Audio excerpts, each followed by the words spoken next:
All right, let's go. So, welcome to another episode of eCom Reality where we talk all things e-commerce, Shopify stores, Meta ads, Google ads, email marketing, CRO, and high-level strategy as we will do in this one. So, first things first, as you can see, beautiful Sardinia here, out for, I wouldn't even call it a vacation because still working, almost as always. One thing I need to tell you is the internet is really slow around here. So, if you're looking for fast, reliable internet, south of Italy is not the best place. But that's why they're not well known for working hard or for a developed economy, but they are for chilling and being outside. So, with all of that being said, in this video, let's talk about the September slump.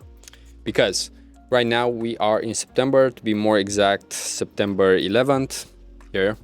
And things are pretty slow for most brands, right? Because we're coming off, if you were listening to some of my past videos, probably exactly the last two ones before this one, we had Labor Day in the US, right? So if you advertise in the US, you might know that Labor Day is usually a pretty big holiday, let's say, also because people actually take time off. So they have a 3-day weekend, maybe 4 days, if they also if they don't really work or take off on Friday as well, right? So there are so many ways in which people just take a break during that time. And honestly, at the end of August, there's also like Burning Man. So as you can see, even I'm traveling, right? Which is not typical. The main reason was Affiliate World Budapest. Just met some people that I knew, some new people, and then came here just because it's a side quest. And honestly, the weather is beautiful, but for work, not the best. So not sure who can actually do some good work as a digital nomad, but the fact is that if you are a digital nomad, probably you don't really care about having the best work in the world, but a mix of work and leisure.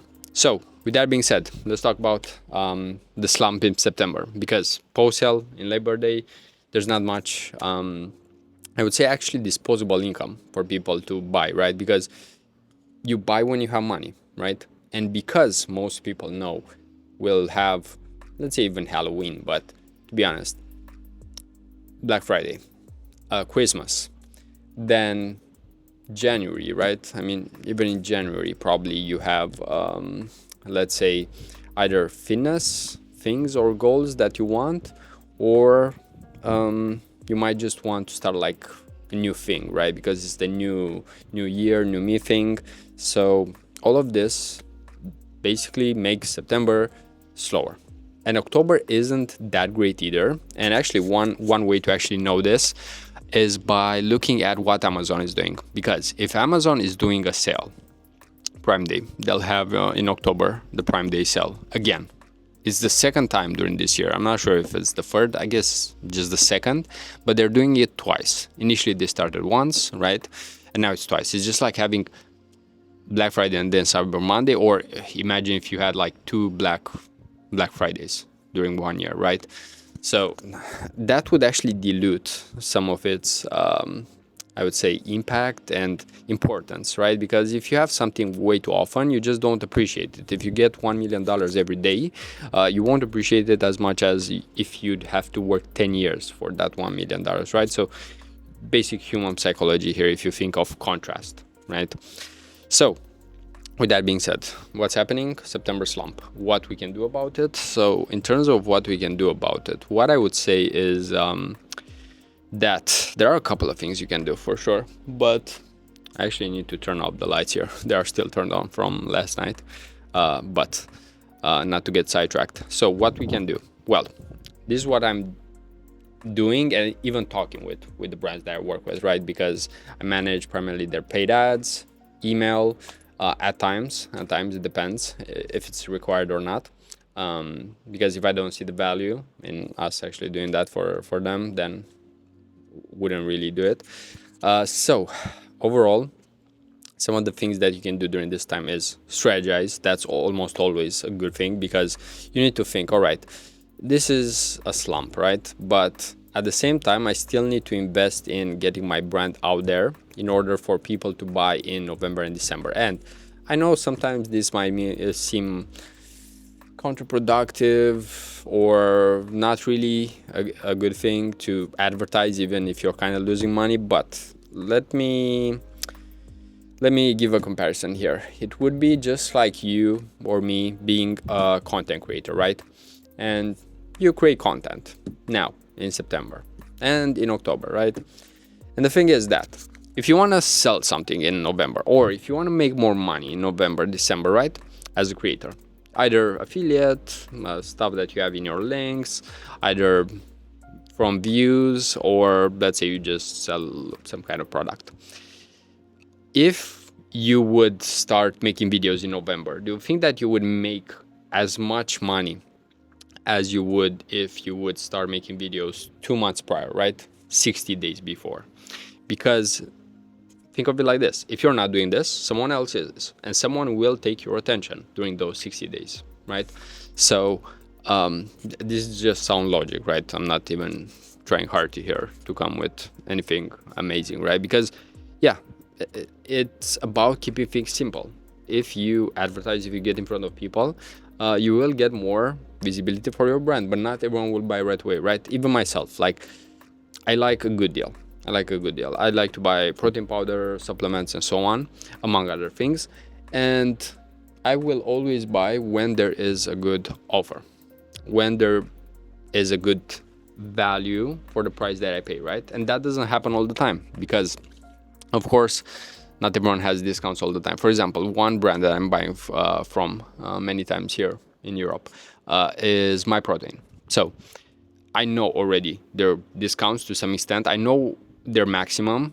I know when their discounts are just a total waste of time, because 30% for them doesn't mean anything, you know, like they're usual from what I'm used, right, as a consumer. So it's basically 50%, you know, sometimes 55%. So I will only buy when I know I get at least 47%. You know, that's like the minimum that I'll probably accept. Maybe 45, maybe 45. But if I don't see 45 on the My Protein website, I pretty much know I'm not going to buy. And this is how you shouldn't train your customer to always buy on discount, but some people will only buy on discount. So that's why you need to create this awareness right now, because even if many people don't buy, right, they will buy later. So this is why, for example, I'm not a big fan of affiliates. Affiliates don't think about the future. They think about quick money right now, because that's the only way to make money, right? You spend money and you need to make that money back. Otherwise, you can't cover your costs, right? While the strategy in eCom and many other industries, actually, it's about either losing money, which you might not want if you don't have like some kind of VC-backed stuff behind you, right? Like people just pouring money into your company, but you can stay steadily there, right? It's the same with creating content, for example. Like you don't see the results for a long time, but you still put in the work, you know? So it's just like, let's say Alex Hormozy, if you know him, he sold like 100 million over that in books in 2 days, I think, or 3 days. And the fact is that he didn't make that money in 2 or 3 days. Take into consideration the preparation that he had to make for those, let's say, 2 days, right? It was probably, it was months. It was definitely months preparing for that. And besides that, it didn't take just those few months to prepare. It took 7 years to actually build that online presence. 7 years of probably, on average, who knows, 8-10 hours a day of work, right? Weekends included, most likely. So some of us might actually forget sometimes what it takes to like get to a higher level. And many of us don't even need to get there, right? We don't all need to get to 100 million with everything, like with the brands that we work with the brands that you would own if you're an eCom owner and so on, right? So this is why it's just good to look at what's happening right now and take it step by step, right? And also think bigger sometimes, because most of the brands that I work with right now, I would say they are in the 7-figure range, you know, from the 1 to 10 million. I would say that's a really nice spot for many ecom brands to be in, because there are so many things they still need to do. There so many things they might have not found yet. So it's definitely a nice spot depending on the product and so on. But those are some of my favorites. Can you work, and are there a bunch over 10 million? Post-COVID less, to be honest. And another thing is that at that point, many will kind of take it in-house, or I would say likely have a more complex system that you'd want to, right? Because complex is not always better, right? Otherwise, you could just become like, let's say, a pilot, right? You probably have the mental capability to do that, but then you'll just be someone who does almost the same thing all the time, right? I mean, not too much variation. And even myself, who likes strategy, who likes things being as predictable as possible, some variety is always good, and life will give us that anyway. Even with eCom, with paid ads, right? Sometimes you get good performance on Meta and you don't know why. Well, the gods of Meta advertising, right? But no, you can look into the data and try to see what's happening. But that can only tell you so much, right? It can't tell you why maybe some people just like your product more. But there's usually a reason, right?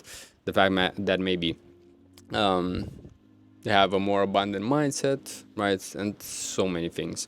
But we're not getting into like, why are people buying right now, right? That's like a 1 month type of activity for an entire team to actually focus on why are customers buying, checking the reviews, trying to see the market trends, how the economy looks like, right? So it's always multiple things that you can focus on.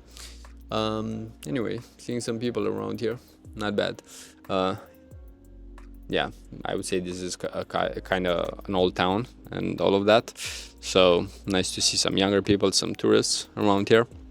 But with that being said, to wrap it up, so I would say that the September Slump is a real thing, and what you can do is just minimize the damage. I know we didn't talk as much about it. We talked like very broad about multiple things, but the main thing is there's a September Slump. What you can do about it is just strategize a little bit more than usual. That's why we talked so much about strategy, high level things, right? We didn't talk about use cost caps and stuff like that, right? I feel like that is not necessarily unimportant, but so many people can do that, right? And that's why on this channel I would prefer sometimes to talk about things that are higher level than what most people would be able to know or talk about. So that's it for this one. Might make a few more here in Sardinia. We'll edit it, we'll post it just to make sure that we don't waste too much time. And as always, if you enjoyed it, you can leave a like, comment, and until next time, peace out. Time to turn off the camera.